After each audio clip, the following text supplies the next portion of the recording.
Well, which video was that? It was the should man be the head of the household? Ah, yeah. Yeah, I don't clip stuff. I just upload the whole videos. Yeah, I appreciate that. Did you have something you want to talk about today? Yeah, man. You know what? I really hope we can come. I want to try to like come to an understanding, if it's possible. Okay, we could try. Yeah. So, what did you like that Kamala did?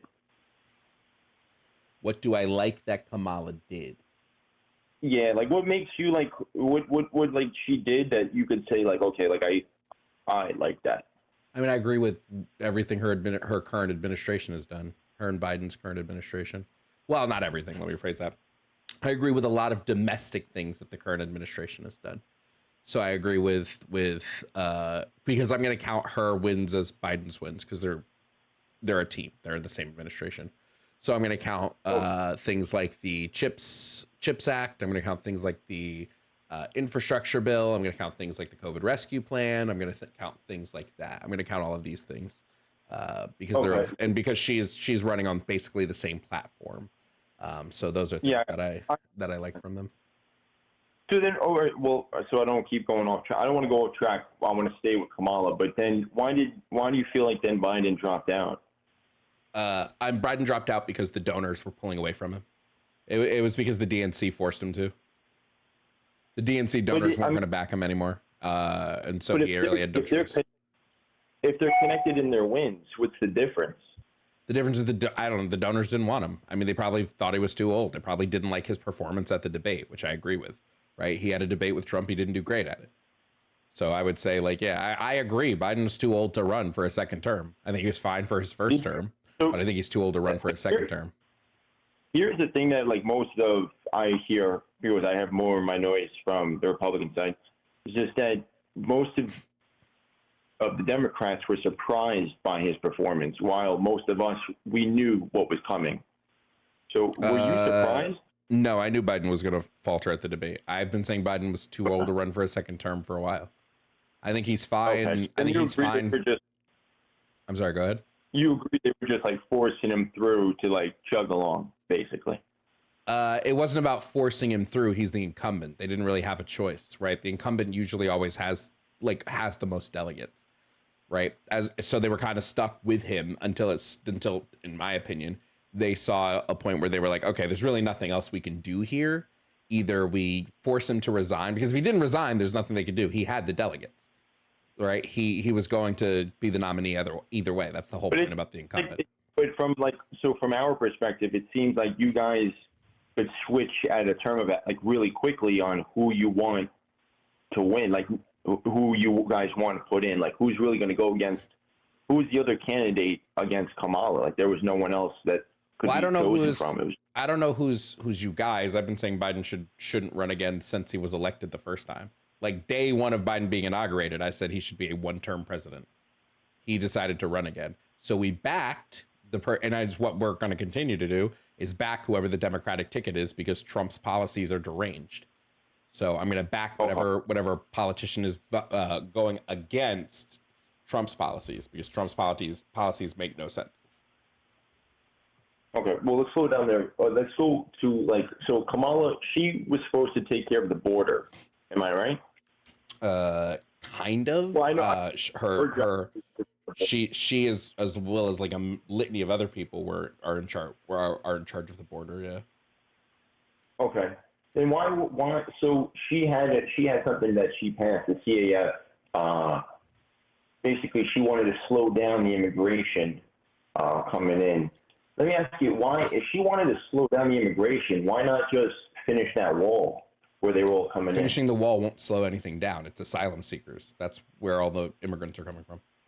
Finishing the wall is not going to do anything. Asylum seekers don't have to go through a wall. They go through legal points of entry. Have you seen any videos of them coming in through the wall? Yes, but the bulk of the people that are coming in are asylum seekers. It's not people the larger number of people getting in every year are through asylum, not through like jumping the border wall or things like that. That's going to be the minority of people that are getting in illegally. The bulk of people, and in fact, if we want to look at the actual numbers, the bulk of people that are here. Difference from a fence hopper to an asylum seeker. Well, asylum seekers are in here legally, right? They go to a legal port of entry. They request asylum. We have to let them in. It's in our Constitution. We have to, like, we legally have to let them in. The only thing that happened was because of COVID, we were able to pass through, what was it? I don't remember which proposition it was. We were able to pass through something that limited the number of asylum seekers because of COVID, because it was like a time of crisis. But now that we're no longer now that we're no longer in a pandemic, we can't do that. The court said we can't. We can no longer do that anymore. So because they're asylum seekers, we have to let them in. Okay. And like it's just about the courts right now. The issue is that under asylum, you're allowed in until your court date. After your court date, it's decided if you can stay or leave. The issue is right now we don't have enough judges to get through everybody in a timely manner. That was always a problem, like even when I was a kid, where that you'd have a court date, they don't show up to the court date, and then they're just walking around the streets. Yeah. Okay. Well, all I know is that Trump, his thing was, I know he used the COVID as an excuse to like block it up, but whatever he had to do by any means, and even if you finish the wall, then you'd lessen the amount of asylum seekers, because you could fix it as at least like you have a wall, like you have something that you could sort of control. Well, no, we can't. There's no way to limit the amount of asylum seekers. Before Trump, I don't know if you saw the way the border, when they were crossing the border, was mostly during that Navajo or the Native American territory. I don't know if you know about this. Yeah, but what is this? This doesn't matter. So the point was, is before the wall, most of them that were coming through that Native American territory, which wasn't our land. It's the Native American land. And most of them were coming through that port, and they were just dying. So like the cartel will tell them, it takes like 2 days of walking to find the nearest town. Meanwhile, it would be like 5. There was carcasses like everywhere. That was like the majority of where the dying was going on. Most people were dying. All I'm gonna say here is if the Republicans really care about the border wall being finished, they wouldn't have turned down the bill that had money in it for border wall construction. They all voted against it. Every single one of them, and 5 Democrats. The Republicans don't care about the border. They're using the border as a tactic to get Trump elected. Why did the Democrats let it get done when Trump was in? Why were they stopping it? They weren't. Trump wasn't proposing any border bills. There were no like bipartisan border bills passed through under Trump's administration. Yes, he was. He was talking with Nancy. What was the bill? I just remember he shut. I don't know the bill. Like you're going to get me with this. The Republicans don't have any tax. But I remember there was a video of him talking with Nancy and Chuck Schumer, and he shut down the government because they weren't working with him for the wall. Well, wait, hold on. So him saying the Democrats aren't working with him is not a bill, right? He's just saying, well, they won't work anything. The bill that the Republicans all voted against in April, which was HR 3602, was literally a bipartisan bill. Like it was constructed by Republicans and Democrats, and the Republicans were ready to push it through until Trump told them, and we know this to be the case because Ted Cruz even talked about this, until Trump told them, hey, yo, don't pass this bill. I need the border to be bad so I can get elected.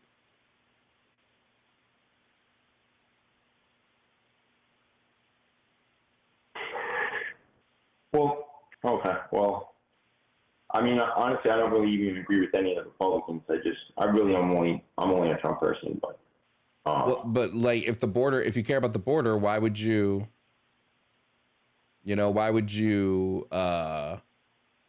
Wouldn't it be bad that Trump is not allowing them to pass bipartisan border legislation to tighten our security of the border? Look, I'm telling you now, it has to be for a reason, because they didn't let him finish the wall. And then when he got out of office, all that wall that was sitting there, then Biden got rid of it. Wait, again, So this bill that he told them to not pass, that- this bill that he told them not to pass gave funds for border construction. It even said that the border construction needs to resume on the border wall 7 days So then- after the bill is enacted into law. If they wanted to finish the wall, why were they all against the whole? Hillary was against. Everyone was against the wall when Trump was proposing it was a racist thing to do the wall. Yet now they wanted to do the wall. I didn't So see it's I didn't see a single Democrat saying they didn't want the wall because it was racist. They just didn't want to waste the money on the wall. That's not where like the funds needed to go. I didn't see any. I'm not saying it didn't happen. I didn't see anybody saying we shouldn't build the wall because it's racist. I didn't see a single person doing that. It all comes together, right? Because Trump hates the Mexicans, and then he's racist, and then they just keep shooting down the racist thing, and somehow the wall was racist. So it all came together. What? No, because they called Trump racist. Do you remember that? Yeah, I would call Trump racist for a lot of reasons. Yeah, None of which I'm not going to say that the border wall is like well, let me phrase it this way. Coming from Trump, the border wall is probably racist. Like, right, when you look at all the other stuff he said, hold on. When you look at all the other stuff he said and you put the border wall into context there, yeah, I'd probably say it's racist. Give me one thing he said that's racist. He called African countries shitholes. They are. That's not racist, bro. Why do you believe African countries to be shitholes? Because look, all right, so I'll just give you a quick example. I don't want to go too deep here, but I have something else I want to say. But just look at what Bill Gates was trying to do with his philanthropy, where he was trying to help with the sewer system, and he was putting a lot of money into helping Africa. But is so much corruption that you have these people that'll just steal the resources and then sell them. It's just totally corrupt. You can't get anything done there. Whatever. Let's digress from that. Let's digress. Okay. I wanted to. What? I said okay. I mean, if you want to keep going down, I mean, if you have something else that he said that was really like, were you going to say like with the raping? Is that right? I mean, there's a ton of other stuff, right? He instituted a ban on Muslims from entering the country. Like literally, he said he wanted a total. No, hold on. It wasn't about the countries. He said he wanted a total and complete shutdown of Muslims entering the United States. Yes, those countries were pre-selected by Obama. I don't care if they were pre-selected by Obama. I'll just say Obama's racist too. Cool. Obama's also racist. Well, Okay. But if he goes, I want all Muslims. I'm not voting for Obama. Obama's not on the docket. If he goes, I want all Muslims banned from entering the country, that's racist to say that. Would you think it's racist if Kamala Harris said, I want a ban of all white people from entering our country? Do you think that would be racist? She would have to have a reason. Do you think it would be racist of her to say? I don't care about the reason. You don't think if Kamala Harris said, I want to ban all white people from entering the United States, you don't think that'd be a racist? You don't see that as racist?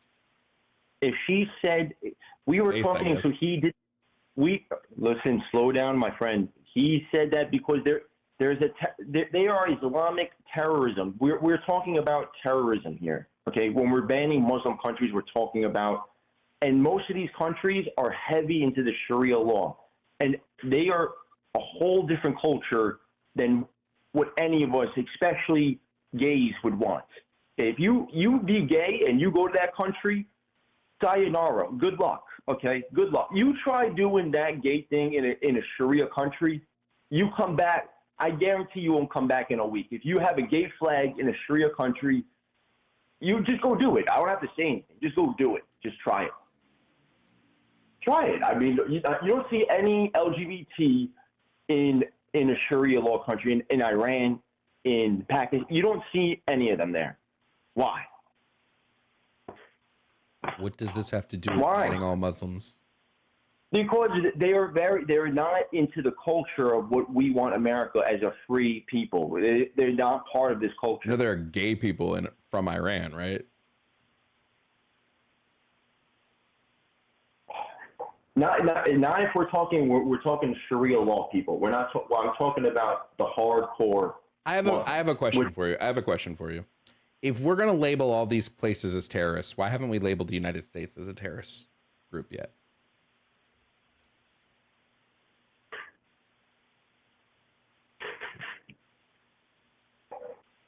So now you're going to have to define terrorism. I mean, I would just use the dictionary definition of terrorist, right? Terrorist, a person who uses unlawful violence and intimidation, especially against civilians in the pursuit of political aims. The U.S. does that constantly. We are constantly doing that. That's like the biggest thing we're known for in the global politics. So you're saying we're the ones that they're not the ones that initiated 9/11? Like I don't know where you're going with this, to be honest. Were there quick question, and maybe we can boil it down. When we went to war after 9/11, right? What was the stated reason we went to war? When we entered Iraq, what was the stated reason we went in there? What did the U.S. say? No, we said that they had weapons of mass destruction. You know what? No, that was not till like a year in. No. Our stated claim for entering Iraq was to get rid of weapons of mass destruction. That was absolutely the reason. And every single Democrat and Republican now knows that that's a lie. Every single historian is like, yeah, that wasn't true. Like everybody's just sort of in agreement that, yeah, Iraq didn't have weapons of mass destruction. Do you know what we did when we got in there? Do you know what we did when we got into Iraq? Here, bro. In 2001, we waged a necessary war for self-defense. It was not necessary. Nobody agrees that the war we were in for 21 years was necessary. Everybody agrees the war on terror was a waste of time. You're spanning in and out. You were talking about the initial reason we walked in was because of the initial reason was George Bush lied. He lied. He said there were weapons of mass destruction in Iraq that weren't. He lied. In 2003, he said that there were weapons of mass, which taught us but the initial reason was because of the Al Qaeda terrorism. But then he extended it, like I will agree, like the devil. He extended it and saying there was whatever. There was none. He just lied, and you believe him. He lied. Bush lied. He literally lied to get us into the Middle East. He lied. And then, do you know what we did once we were in there? We killed a million people. Okay. Well, I'm not. If you want to get into how the terrorists wage their tactics of war, hiding behind people, that's up to you. I mean, if you want to go down that path. If you find there has never been an army in history that hides behind it. They are the most evil people to hide behind. Never could you ever think of any army would hide behind civilians. It's absolutely absurd. If you have the belief that we just went in and only unalived the bad people and all the rest were used as human shields, then how do you defend Abu Ghraib? Who? Abu what? Abu Ghraib was a military prison that the United States set up to house people we believed were terrorists, in which we tortured them, we assaulted them sexually, we committed war crimes against them. We have been lambasted as a country for starting Abu Ghraib. And in an independent review, it was found that 90% of the people held at Abu Ghraib were innocent. Doesn't really sound like we're going after the bad guys. It sounds like we're just killing innocent people for a political aim.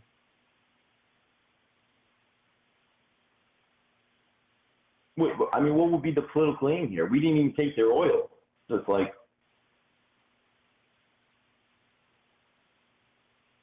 I mean, this is a whole other. I don't even agree with the war in Iraq. I think the whole thing was absolutely retarded. Okay, well, homie, we don't use slaves over here. Just FYI. look, so you even agree that the war in Iraq was bad. Trump, if you look back in his older videos when he was young, he completely knew it was going to destabilize Iraq. He said he was against the whole thing.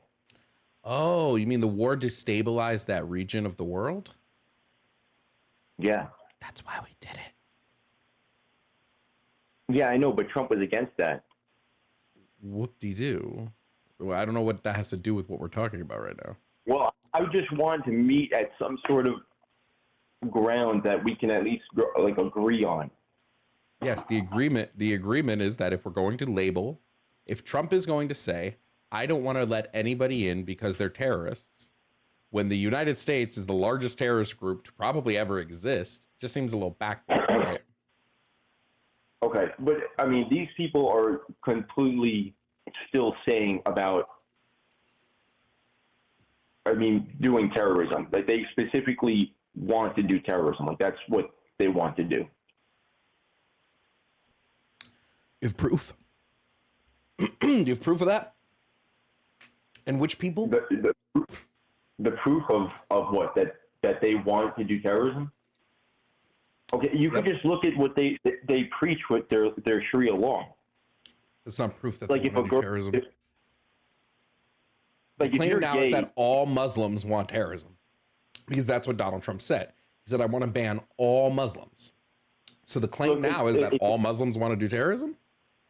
this is the question you have to ask them. Do you believe in Sharia law? That's all you have to know. If they believe that law to the T, then it even says in their own law that they can lie to their enemy, and that's fine. If you look into that law, you'll see how most of them deep down are not in the best interest for what we want. You think anyone from a country that has Sharia law should not be allowed in the U.S.? 100%. If you abide by those rules individually as an individual person, 100%.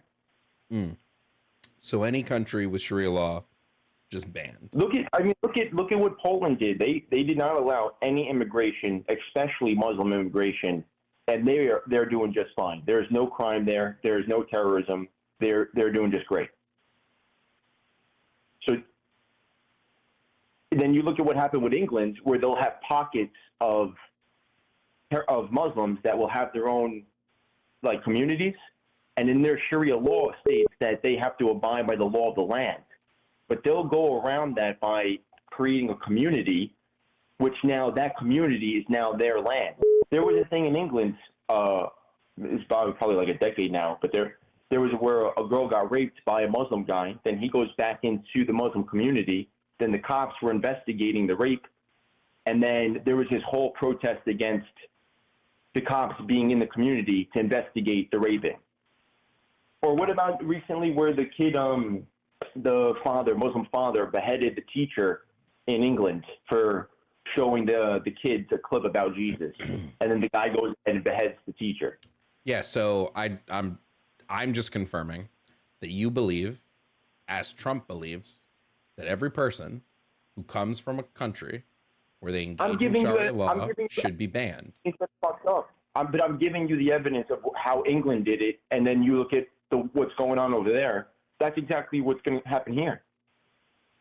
So I'm just confirming, you think they're going to come here and then what? Implement Sharia law in the U.S.? They're doing it already in New York. They will bundle up in the community.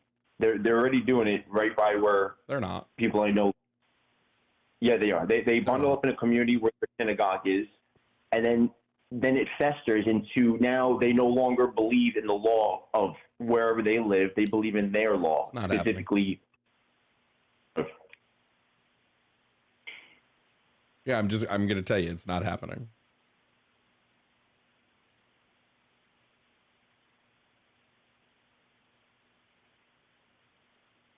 Then you agree with them saying what they say against them about the Jews, about hurting Jews, about what's going on with Israel. They're free to burn the flag and do what they want to do. That's all. And they're burning the flag. I don't care if somebody burns the American flag. I could care less. It's legal action. It's constituted as part of free speech. But what about them Jewish people? What about what? What about them abusing Jewish people on campuses? I don't believe that there was. I don't believe there was widespread Jewish abuse on campuses. I think a lot of people took what were peaceful demonstrations against Islamophobia in an apartheid state and viewed it as anti-Semitic rhetoric, when it simply is not.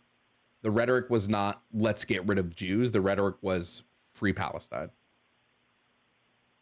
Yeah, from the river to the sea. Yeah, I agree. So what is that? Then explain that to me. What does the river to the sea mean? The river means that Palestinians should have their land back. The land that was stolen from them. Yeah. Sea. Okay, so then what is in between the river and the sea? Land. Okay, you see, bro. Like, look, we're not gonna get. We're gonna just meet on the battlefield. You're not like you're just so out there. Like it's just from the river to the sea. From the Mediterranean Sea, the Mediterranean Sea to the Jordan River is all land that was stolen from Palestinians and turned into Israel when Israel decided to do an apartheid. So that land that was stolen fairly recently should be given back to the people who've been living on that land for hundreds of years. And before you even say it, I'm going to say no, a holy book like the Bible or whatever the fuck it is does not grant Israeli people the right to that land. The British government who granted them the land do not have the right to give that land. No, there was an apartheid. 750,000 Palestinians were removed from their homes and turned into refugees during the Nakba, and that land should be given back to them. I have no issue with Jewish people, and I think that Jewish people, Israeli citizens, should still be able to live in that region. Israel should not exist.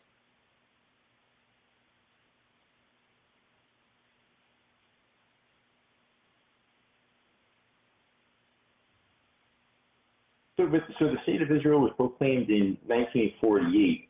Yes. After World War II. Yes. So why is it taking so long for them to like just figure this out? Like, what do you mean? I mean, so they're saying to the river to the sea. So it says here that Truman gave them the state of Israel. Oh, okay. It was given to them by the British. The British gave them the Palestinian land because the British had stolen the Palestinian land. So the British said, here, you can have this. And then they were forcibly removed 750,000 people from their homes. Nice.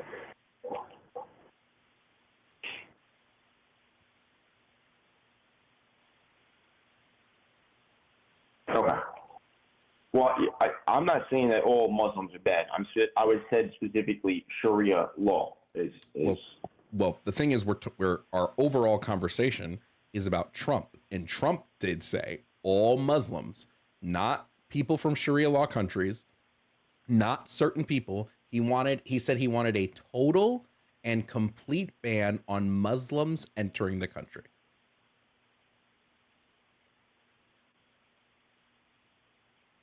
Which you said is not a racist declaration, I think is a racist declaration. Bare minimum xenophobic.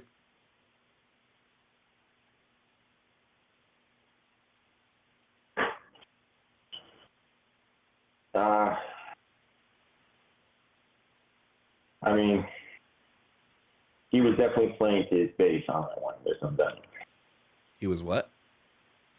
He's playing to his base of supporters on that, just because it's the whole. Yeah. Most of his supporters are racist. People that are veterans or whatever.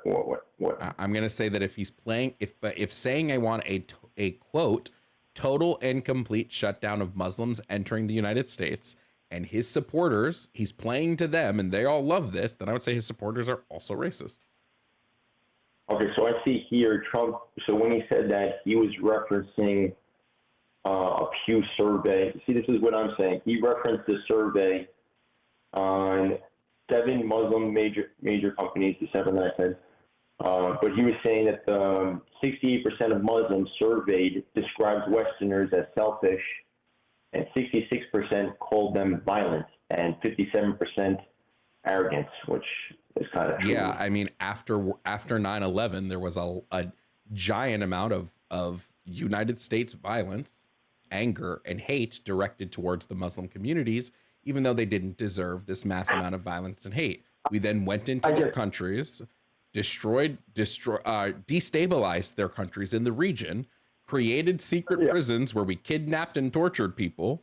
Yeah, I think it's okay that Muslims view America as a Westerners as like kind of hostile towards them, because they were. Yeah. I mean, but we are talking about war here. You have to also think that, okay, so the reason, like, let's say the ban, say you out of maybe 10,000 people, you let one in one guy will want to do harm. Wouldn't it be better just to do a full, why take that risk? You know, these people will definitely hold a hatred for the next 100 years against us for what we did. So I guess, like, in his mind, just like, why should we take a risk on the backlash on something that I'm sure none of us, we were all lied to by Bush about what was going on in there. So it's like, are innocent people supposed to take that backlash? Yeah, so I'll just pose this with another question, right? I'll respond to you by posing another question at you. We know that the race of most school shooters is white. Should we ban all white children from public schools because one of them may turn into a school shooter? Same proposition you're making, banning a group of people from a place because some of those people might be violent. Yeah.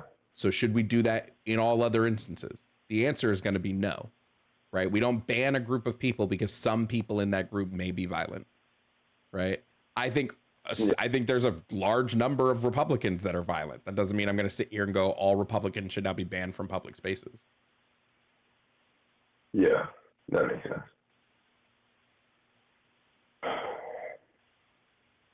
Yeah, I get you.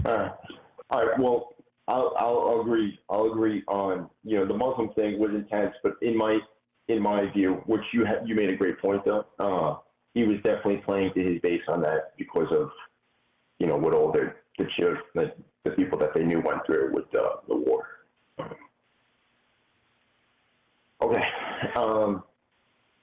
So aside from that, I mean, what about him not getting into any wars? I mean, I'm sure that's something we were in a war when he came into office. We were already in a war when he came into office. Like what? I mean, him not starting any new wars. Yeah, I mean, if we're going to use that as the gauge, right? The current administration did not start any new wars. What? Our current Biden-Harris administration. Well, wars had been happening, right? So there were wars happening in the world. Just because we don't know about them doesn't mean that there weren't still wars, right? It's just that there were no American troops entering. There were no American troops entering wars, right? Just like now, our troops are not on the ground in any global conflict right now. At least not like as a military force. We might have some like installations somewhere, but there's no like military force. American troops are not fighting in Ukraine. American troops are not fighting in Gaza. Under Trump, we weren't supplying weapons to a country against another country. Well, that's not true. We sell weapons to multiple countries all the time. That's not true. Yeah, but we provide weapons all the time. It's part of the aid that we have budgeted into our military defense budget every year. Is to give not decommission, but give like our old weapons to other countries. It's just we gave them to Ukraine this time. Okay, and your thoughts on how he dealt with Kim Jong-un, or how he dealt with how Trump dealt with Kim Jong-un? I would say Trump didn't do anything. What? He was like, North Korea is not gonna test nukes anymore, and they did. They still tested nukes. They were like, yeah, of course we're still gonna test nuclear weapons. Not after Trump went. He never tested. Yes, he did. Yes, he did. Like immediately after Trump visited. Yeah, yes, he did.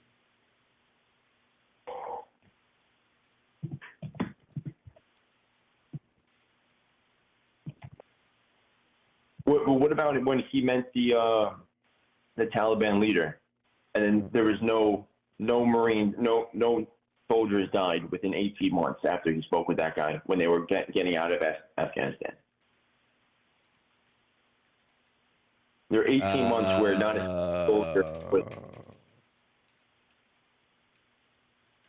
I have to look there. I don't know that that's true. In fact, here, I found a fact check right now. Trump misleads on Afghan casualties. Claim when former President Donald Trump was in charge, 18 months went by in Afghanistan when, quote unquote, we didn't lose one American soldier. AP's assessment is false. There is no year-and-a-half time frame under Trump's presidency alone that no combat deaths among U.S. service members were reported. That occurred during the 18 months preceding the U.S. withdrawal from Afghanistan, which included months under the Biden administration as well. So, okay. Okay.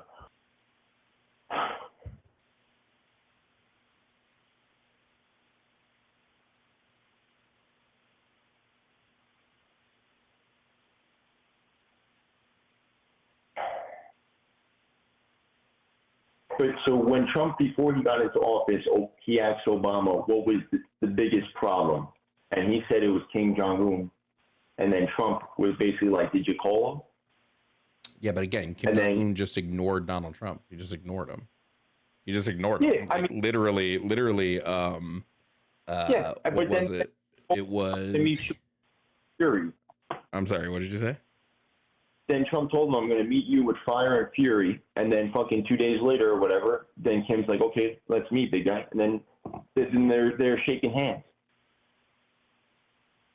I just feel like under Trump, we were definitely more respected and people feared us more than we were under Biden, under this administration. Who feared us?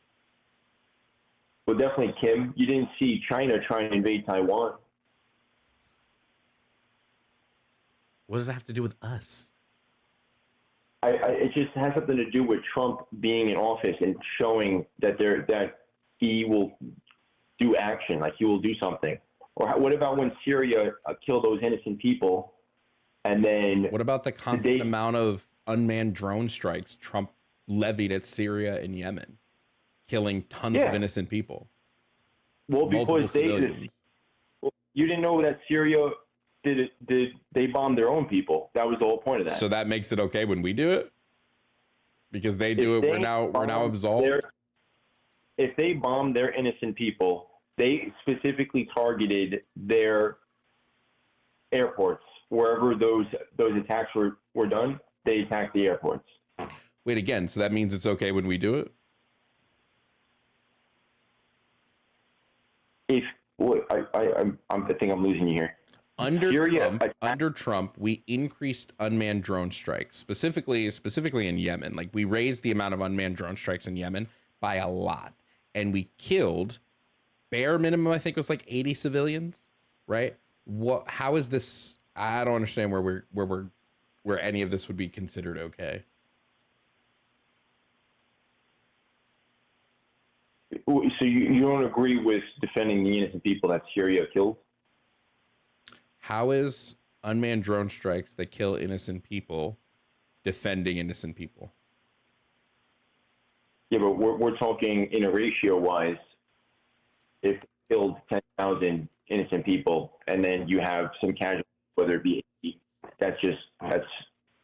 I mean, and then who is saying that? I mean, like, we can get to who's saying those casualties. I'm almost positive we're going to do hearsay here, but so here's another hearsay. We can't even go down here. Okay. Also, I do think it's interesting that we keep saying, like, oh, we weren't in any wars when Trump was in power, but under Trump, he had 2,000 U.S. troops in Syria fighting. So, like, it just feels weird to be like, oh, there were no wars under Trump, but 2,000 of us were fighting in Syria. So what happened in Syria? Okay, so it was after that innocent bombing. Okay, then what happened? We had a drone like off the coast of Syria, and then Syria bombed the drone, and then the military came to Trump, and they were saying that they were ready to go in, and they were ready to start a whole new war, basically. But Trump said, rather than start a war, okay, he went to the Syria guy, and he attacked them economically rather than starting a whole new war. there would have been a new war. Friend, just FYI, that's a war. No, What you're describing is a war. Well, you're describing a war and saying it's not war. Okay, so what about? I'm talking about like boots on the ground, tanks on the ground, men there, like in the thousands, like where we're out there, where people are real, like an actual front will be there. Yeah, I just want to know how. Just really quickly answer me this: how is it a protection of the Syrian people if we've killed Syrian civilians? Okay, so you're saying 80, all right? That's what your source says? Well, that was Yemen. We're talking about Syria now. Overall, since 2011, the U.S. has killed 3,000 civilians in Syria, 900 of which were children. That's been since 2011.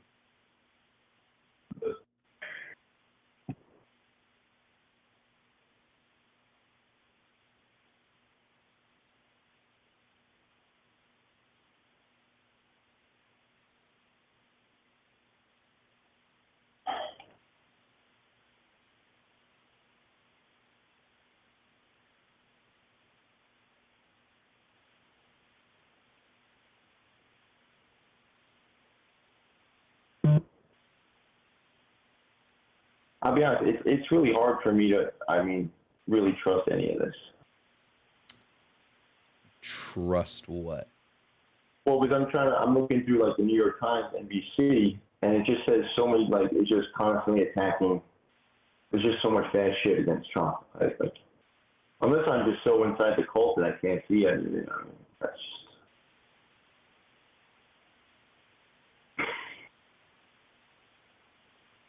So, can you name one thing about Trump that you agree with, or is it just all that I agree with? Yeah. Sure. He passed some like bill to help with like ocean preservation. I guess that's fine. It's probably it.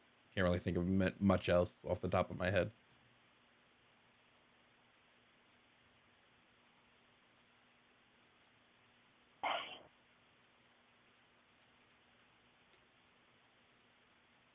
Okay, I see what you're saying here. So I see the chemical attack that they did killed 40 people, but our attack killed 80 people. But then again, those 59 missiles were targeting the air bases. So I don't really care who you're targeting. If you kill civilians, you're in the wrong. Yeah, I mean, you call them civilians, but whoever's on the air base definitely knew what was going on. So it's like, that's just. I don't make excuses for why civilians died, my friend. They were civilians. That means they were non-combatants. They were just regular people. Yeah. So.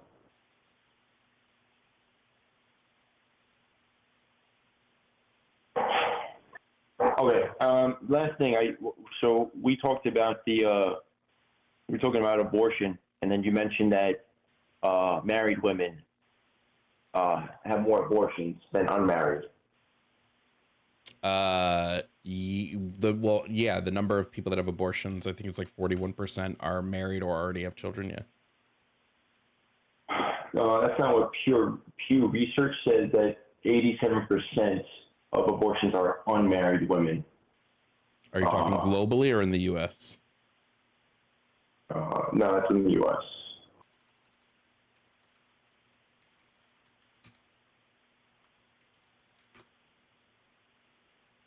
Yeah, so you can just go, let me go. I just said I Googled do married women abortion. Yeah, no, that's terrible grammar. And it would be like the second one, Pew Research, what the data says about abortion in the U.S. Let me see. For 2021, with 37 areas. Sure. 87.3 are married. Let me see where I got my numbers from. 1 second.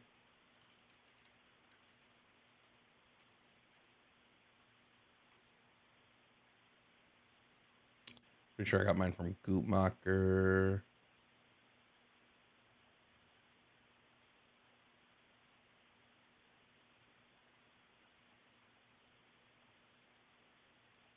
Okay, so here's what the numbers were. If I said we're married, then I misspoke. What it is that nearly 4 in 10 women said they had completed their childbearing, and almost 1/3 were not ready to have a child. So like 4 in 10 women, which is 40%, said that they already completed their childbearing. So it's that 40% already had a child, whether that was they're married, single, or not. They've already had a child, so they don't want another child. Yeah. So yeah. that it stumbled me there because we were talking about like the family and religion, and then I found out that it's mostly unmarried women that are doing it, while unmarried doesn't mean not together, right? So we do have to make that distinction. We don't know that whether or not they were or were not with a partner. We just know that they're not married. Marriage is the only thing I cared about because it shows that they have an understanding of the commitment to it. So there was a difference. Sure, I just don't see the relevance of like being married to like abortion personally. Because the whole point we were getting to was about religion, and then I was talking about how the man is the head of the household and that follows God's law. And you were saying that married women mostly do abortion, which would completely deny the whole point of religion if that was the case. But yeah. Also, what is it? Trans. Also, that you said the trans people had a 1%. What is it, like the regret thing? Yes, all relevant studies on like regret rates for transitioners sit between 1% to 3%. Yeah, so that I'm gonna have to try to find where I found it. So that study was actually done between like 1960s all the way up to 2015, and that was the 1%. Well, there have been multiple studies to show between 1% and 3%. Well, now we're actually going as far as 2 to 10% with the new studies, and that could be jumping up because of the woke of the trends that is hitting the. I don't know when the woke I'd have to see these new studies, but I don't believe that they are going to be accurate. I'd have to see them, but most studies I show talk about desisting, which is going to be different from detransitioning. Yeah, you know what? I just wanted to talk about the marriage one. I really didn't care about the trans thing, but I'm pretty sure I read that somewhere. But if I find it, I'll call back. And thank you for taking my call. I'll be honest, like most people really wouldn't talk too much about this, and I'm glad that you're not like afraid to like actually snap back and have your own point of view and not criminal under pressure. But I appreciate your platform. Even though we might disagree on some things, but thanks for your time, though. No problem. Can we consider each other friends at this point? Well, I don't know you, so I wouldn't call you a friend. I'd say you're an acquaintance. You're someone I'm acquainted with, but I know nothing about you personally, so I don't know that I would say friend.